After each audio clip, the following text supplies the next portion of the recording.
Hello, fellow travelers, and welcome to the Traversing the Stars podcast. How are my loyal listeners? Thank you for your continued support. And as always, hit that subscribe button, everybody. We have an amazing show for y'all because boarding the mothership is Josh Eiserike. He's the writer of the very final Last Girls from Darby Pop. Join me as we go traversing the stars. Hello, Mr. Eiserike. Thank you so much for coming to the Traversing the Stars podcast. Thank you for having me. Well, it's totally my pleasure. I've really enjoyed reading the very last Final Girls, so it's a pleasure to talk with you. I appreciate it. Thank you. I enjoyed writing the very final Last Girls. I would hope so. I'd hate to think that it was like this drudgery. Drudgery. You're like, oh my god, I would hate to have to do this. No. It was a joy and a delight. Well, the cool thing is, I do my research on my guests, and I like to find out a little information about them. But you're also a screenwriter. You wrote for the television show Legacy. Is that correct? That is correct. I've written for a couple shows at this point. The biggest of which is Legacies, which was on the CW. The now unfortunately departed Legacies. It was just canceled, unfortunately. And then I wrote on G.I. Joe Renegades, which was an animated series about more than 10 years ago. And then on a show that nobody heard of or saw, but I love dearly, called Origami, that also ran on the CW as a TV movie. I don't think I know that one. It's cool. If you can track it down, it's cool. It's a martial arts action comedy that I'm very proud of the work we did on that show. So would that be on HBO Max? To be honest, I don't know if it's anywhere. The showrunner is a good friend of mine, and I ask him about it from time to time. I'm like, hey, can I get a copy of this? Can I see it? And he's always like, so I don't know. I think they're pitching a different version of it at the moment. I don't know. But it was a delight to work on. And if you or any of your viewers ever get a chance to see it, I recommend it. It's super cool. Well, what I want from you then is if you find out where it's located, let me know. I'll post it into the show notes. And if there's a link to it, I'll post the link and we'll promote the shit out of this thing if you can find it. Cool. Yeah. There's an IMDb page that much I know. Well, hopefully maybe people will watch this and then a whole thing will spark out of it and it'll be posted all over the place after this. Cool. Or hopefully they'll want to read the comic. That is true as well. Yes. Definitely market the hell out of that as well. So as obviously as a screenwriter, how different for you is writing a script from writing a comic? That's a good question, which I've never really thought about. And the answer is not really and very different all at the same time. Okay. Not really, because it's still narrative, dramatic fiction. You're still dealing with character, with emotion, with plot, with all of the elements of story that you deal with in a screenplay. But very different in that it's a completely different medium, whereas movies are movies and television. My produced work has been in television, but I've also written film that has not been produced. Hopefully that'll change one day. It's time driven, whereas comics are driven by page turns and space. Physical comics, not web comics. Those are obviously different. If it's an infinite canvas comic where you're just scrolling forever, or if you're just clicking through. So I'm thinking in terms of comic, I'm always thinking about the page turn. And the very final Last Girls was originally written as a miniseries. So I was writing to cliffhangers, which is similar to television. But ultimately it's going to be released and published as a graphic novel. So the cliffhangers become chapter breaks, which, look, I mean, people were probably going to read it as a trade paperback anyway, so it doesn't really matter. And I think it actually helps because I think my first chapter cliffhanger is the weakest. But yeah, so I guess to me, those are the big differences. Is it's still narrative dramatic fiction, but it's also, you're thinking about the format as you're writing. So like I said, when you're writing for a TV show, you have, I guess now it's down to 22 minutes per show now instead of 24. I think it used to be 24, now it's down to 22 minutes, I think. Depends on the show. Legacies, we were 42 minutes. Origami was on the CW seats. Our episodes were supposed to be like 5 to 10 minutes. I don't remember. And again, they put it all together as like a TV movie. And G.I. Joe was 20, 21, 22 minutes. But yeah, so you are writing for time. Look, on streaming, it's different. Like if you I mean, look, the new season of Stranger Things, which by the way, chef's kiss, amazing. Those episodes are like, the last episode 7 was like an hour and 40 minutes long, which you can't do that on the CW. Right. So when you start writing a lot for TV and script, your brain, I imagine, starts clicking into whatever time frame you usually have to write for. You kind of just kind of fold into that. When a comic book was when you're used to that page count, I know now it's an original graphic novel, but originally, like I said, it was regular issues. How hard was it to get yourself thinking in terms of, let's say, 24 pages increments? Not terribly hard, because I knew the story I wanted to tell. The main character's name is Megan, and I knew where I wanted to take her on each issue. I usually write like I know overall what the emotional arc of the story is. I know where I want her to start at the beginning, and I know where I want her to end. I obviously want to leave myself open to some surprises. And when Darby Pop came aboard, we changed some stuff actually throughout the whole series, but for the better. And I think there's something that happened in the book that surprised me, that I wasn't really sure we would go there, and we did. But I think in terms of emotional journey, and I think in terms of the cliffhangers, and as I jokingly said before, like, I didn't really have a great cliffhanger for the first issue, which, if you're releasing in floppies, is a big problem, because then it's like, oh, well, I don't know if I want to come back and read the next one. But if you're releasing it just as a graphic novel, like, it's totally fine, because then you're just going to turn the page.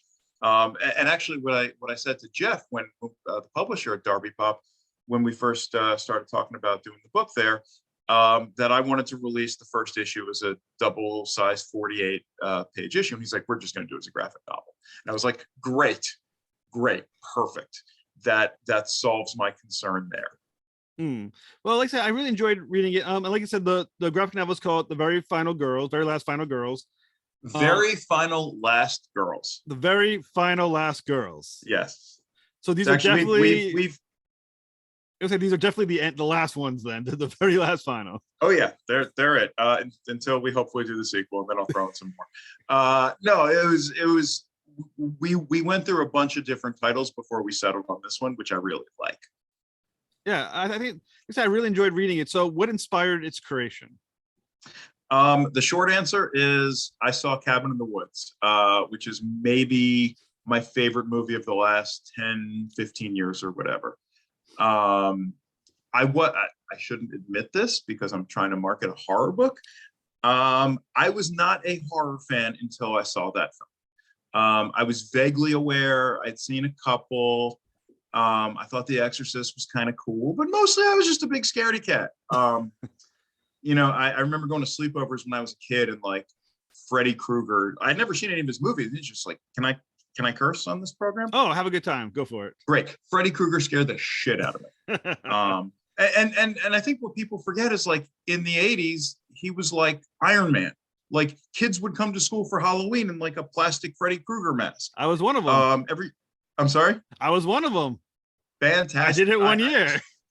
So, and by the way, so I saw Cabin in the Woods. It blew my mind. I was like, this is the coolest genre ever. Why have I been ignoring it? So then I just went back and I watched all the classics. And yes, I fell in love with Freddy Krueger. I think he's wonderful. I think he's great. The adorable child killer Freddy Krueger.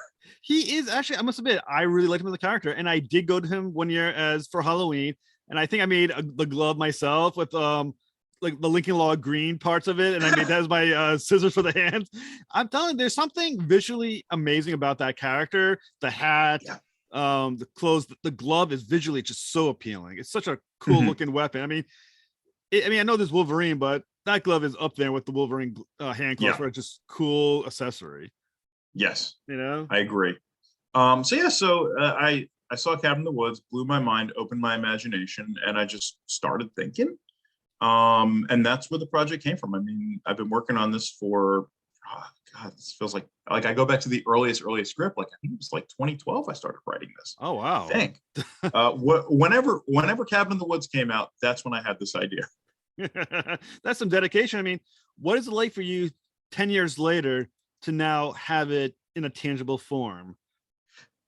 It's pretty awesome. I worked in indie comics for a while. My first book I self-published was a one-shot called Class of '99. That was 2006. That was after I had interned at Marvel. And the advice that I got from my wonderful, wonderful editors there was, don't come to us, make us come to you. And by that, they mean go out and make your own comics. And I was like, I want to do this. So I did it. I made that. I did another miniseries with Z, one of the artists on Very Final Last Girls, called Anyone But Virginia. Did a couple other things here and there. I did a book called Assholes that I drew. That I did not write. My best friend wrote that, and we had a lot of fun with that. And that's actually how I met Jeff, the Darby Pop publisher. He picked up that book at a con.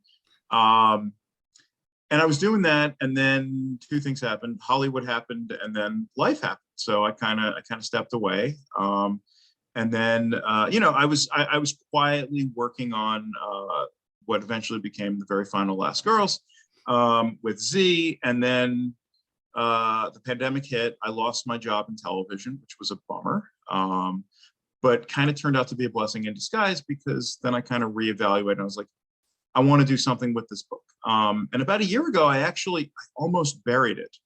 I almost killed it. The author I love, Grady Hendrix, published a novel called Final Girl Support Group. And I was like, fuck, it's the same thing. And I read the book, and it's not. Look, the whole final girl trope, like, it's out there, it's in the ether, it's in the zeitgeist. Like, I'm not like some incredible creative person. I saw a movie, I was inspired to bring in my own sensibilities. There have been a bunch of other projects. There was a pilot that never got made years ago. And I remember there was DC did a Survivors Club, which art by Ryan Kelly, who's like one of my favorite artists. And every step of the way, and I talked to my boss about this, and he's a comic book writer. And he was like, well, what makes yours different? What makes yours unique? Run to that. It's like, there's Dracula, but how many other vampire stories are there? It's a genre space, play in it. So I read, Grady Hendrix novel, and I hope I'm getting his name right. The Survivors, the Final Girl Support Group. I have Survivors Club on my bookshelf, and they're all different than what I wanted to do. And I'm like, cool, I'm fine. And I enjoyed them. I also really liked very different, but I loved, and I'm blanking on the author's name, My Heart is a Chainsaw. That novel I thought was awesome. So that's where the book came from, and it's just sort of my spin on the mythology, and I hope people dig it. Does that answer the question? I can be long-winded. I apologize. Oh, that's totally fine. Say much as when it's entertaining to listen. I mean, I it's interesting. I think the creative process and the roadblocks that came in the way, such as this story felt similar or whatnot. Because I think as indie comic writer, myself and a lot of ones who are probably listening to this show, sure, we all have, I think, that moment of fuck. Here it is. That was my idea. Yep. It's done. And I think if you talk to any indie creator, the amount of stories we've had that we've either killed, thought of killing, or on the verge of killing is probably far more immense than the ones we've actually followed through on.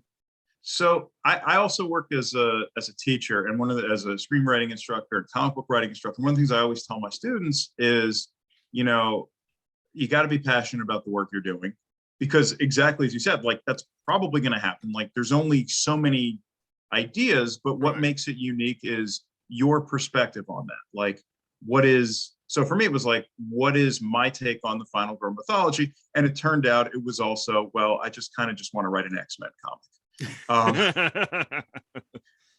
which is really what, like, I mean, if I were to pitch the book in like a Hollywood meeting, I'd be like, well, it's Cabin in the Woods meets the X-Men. And one of the things that, you know, I thought was really cool about Survivors Club and Final Girl Support Group was those characters are all older. It's all happening to them years later. Well, for me, I was like, you know, read that, oh, this big studio is doing the story that we thought we had come up with. And it's not like, you know, they're stealing our ideas, because they're not. Ideas are just out there in the ether. But, and I work as an instructor, screenwriting instructor. And what I often tell my students is, you know, what about it makes it personal to you? Like, what is it about that idea that you're passionate about? And run to that.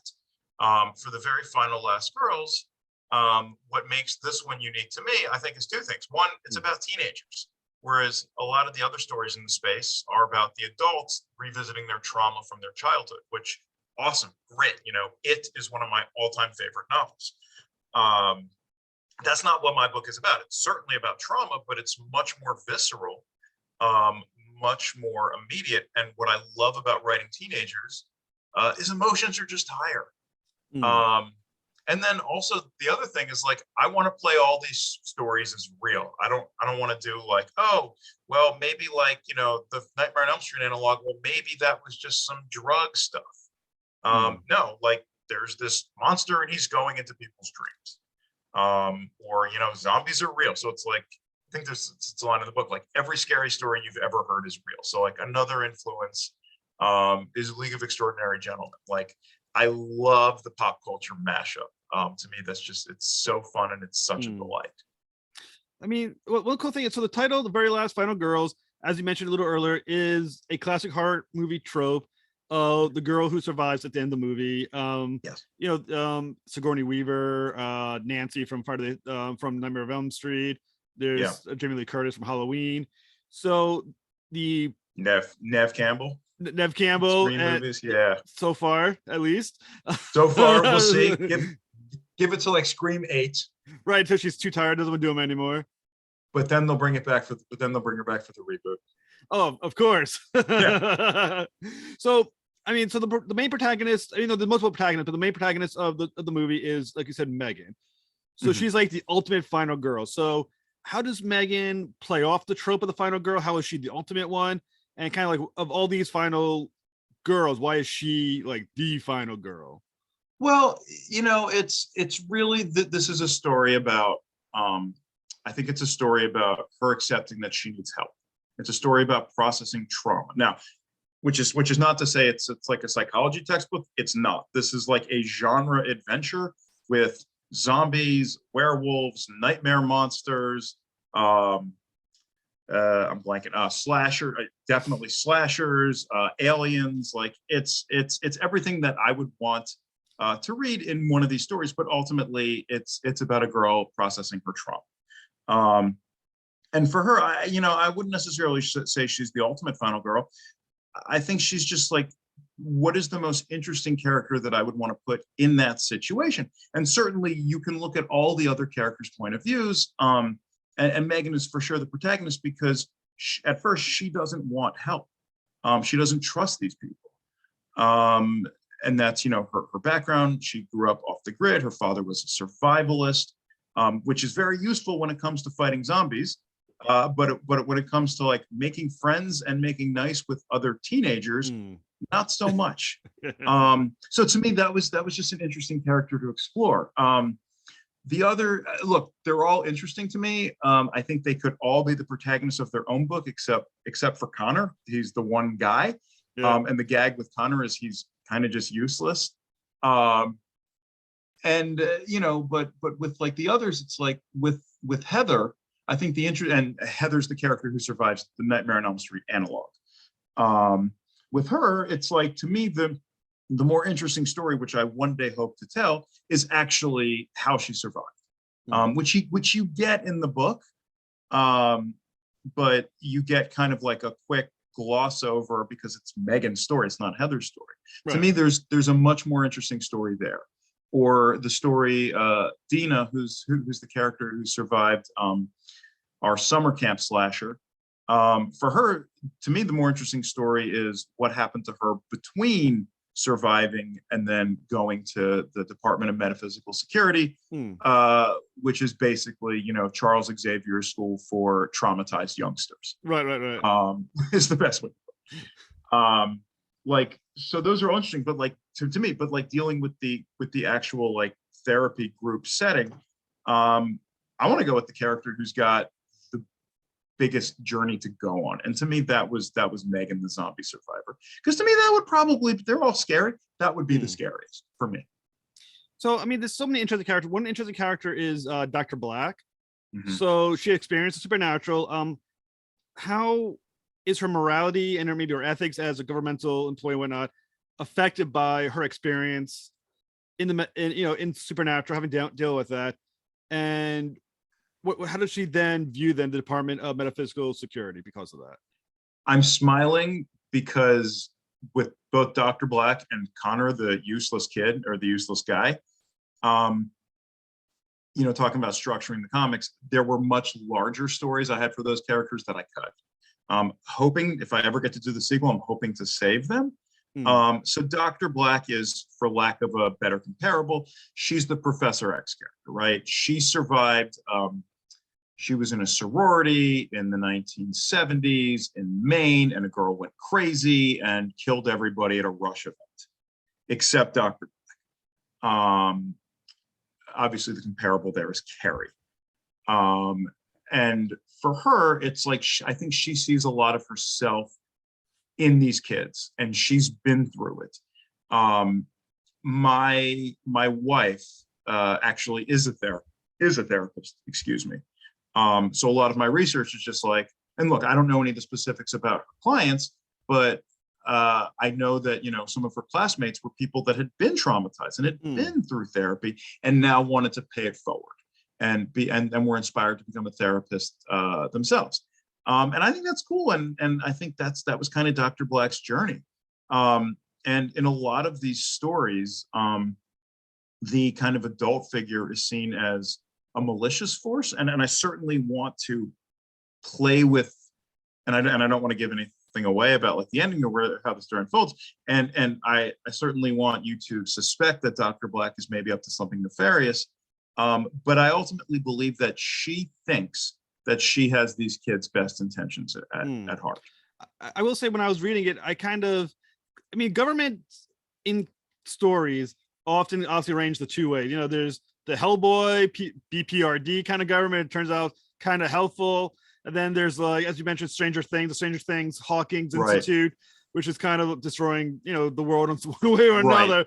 And my first assumption was that the government was the monster of the story when I first started reading it. And obviously, not giving anything away, you definitely do play with that.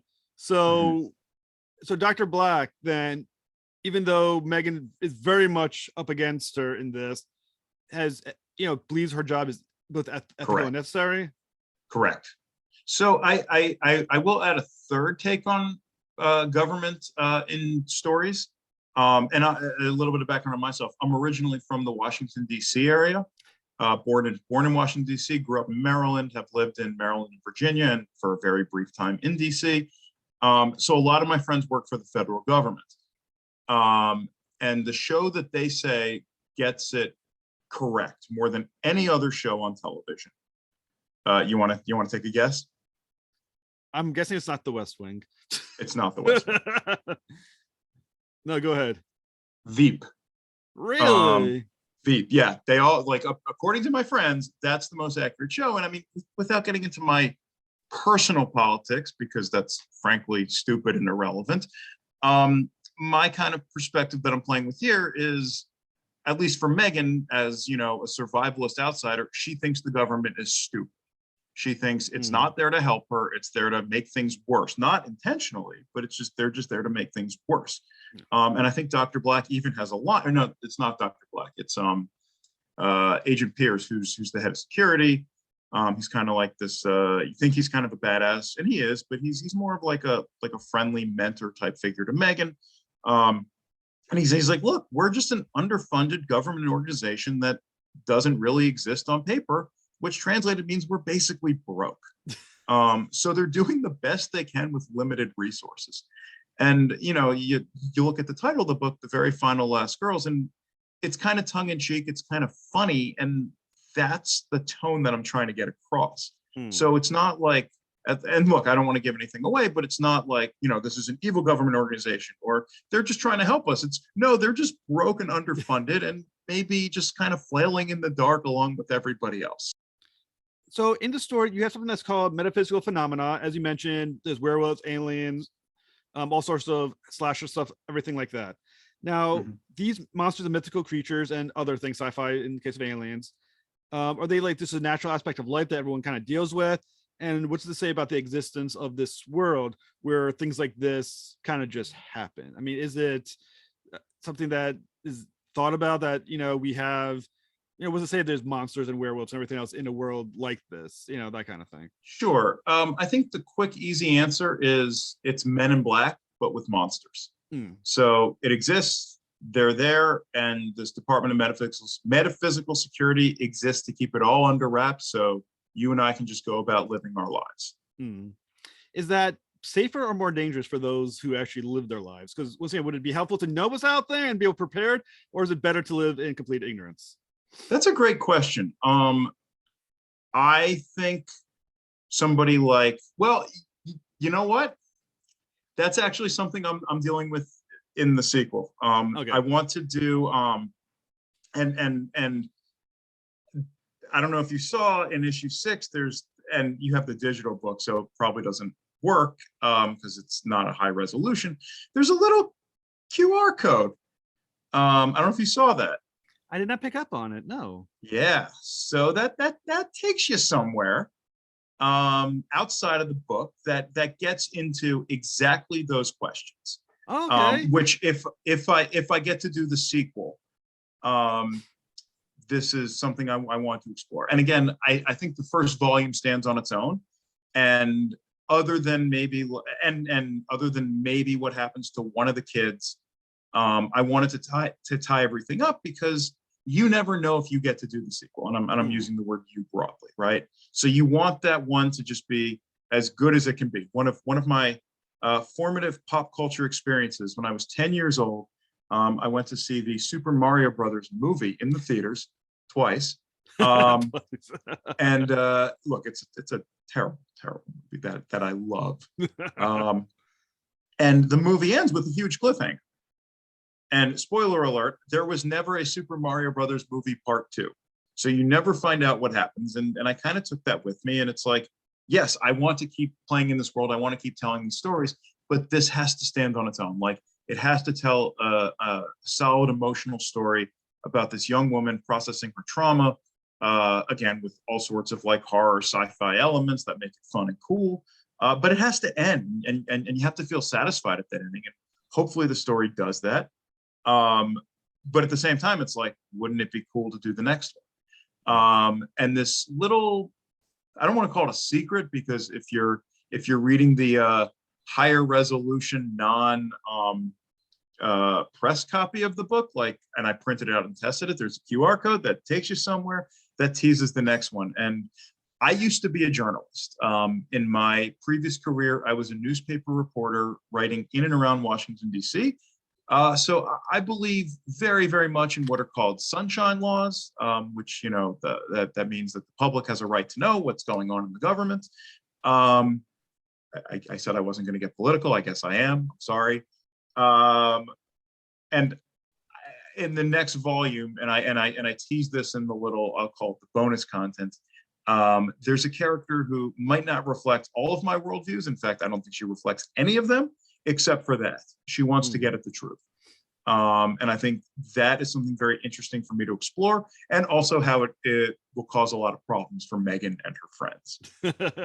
I will also tease, and if you read the book and find the little bonus content, the character's name is Blair, so you can guess the story that she survives. Very cool. So one thing I find that's very fascinating about the book is once all these girls and Connor all get together, they're kind of dickish, a little competitive as well with one another.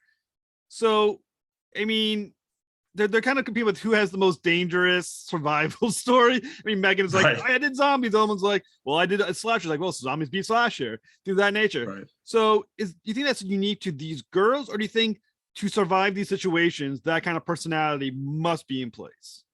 It's interesting.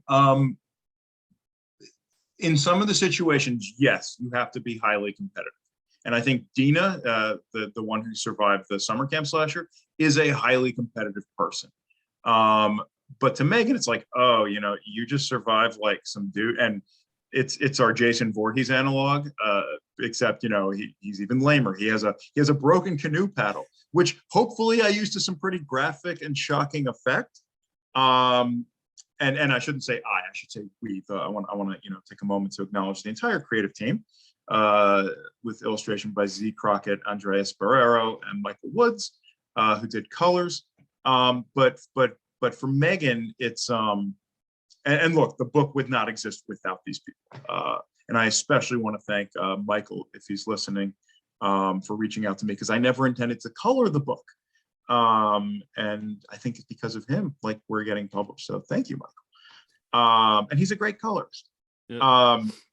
So yeah, anyway, but to answer your question, I think to Megan, it's like, oh yeah, no, that's just some guy without a shirt running around with a canoe paddle. I had to deal with a horde of zombies. I think it's indicative of those two characters, but I also think, to the bigger point, it's indicative of teenagers. And one of the things that really attracts me to these kind of stories, one of the reasons I really loved writing for a show like Legacies, is because essentially you're writing a high school show. And high school shows are almost always, by nature, you're telling a prison story, right? These characters are forced to interact with characters that they would never otherwise spend time with in their life. And they have no choice but to be there. And because they're teenagers, emotions are heightened. And to me, that's just like, when heightened emotion, we're forced to be there, conflict. And to me, as a writer, that's just like our bread and butter. So to me, it's fun. Does that answer the question? No, definitely. I mean, I find their interactions the most interesting part of the story, is watching the girls kind of try to one up each other. Like I said, it's a little bit like watching Sidney Prescott try to argue with Ripley about who's the tougher character. It's like, well, I mean, because obviously, like, in my head, I kind of do what you mentioned, like analogs, matching them to the movies that I know, and it's like, it's like, well, is Nancy tougher than really? I don't know. That's right. And I think it's one of the best parts of the story. Thank you. I will also say, one of the things that I played with that I had that wind up getting cut with Connor's story, especially, is because they're also teenagers, they're also unreliable narrators. And you certainly find that out with at least two of the stories, without saying too much. These kids aren't all telling the truth.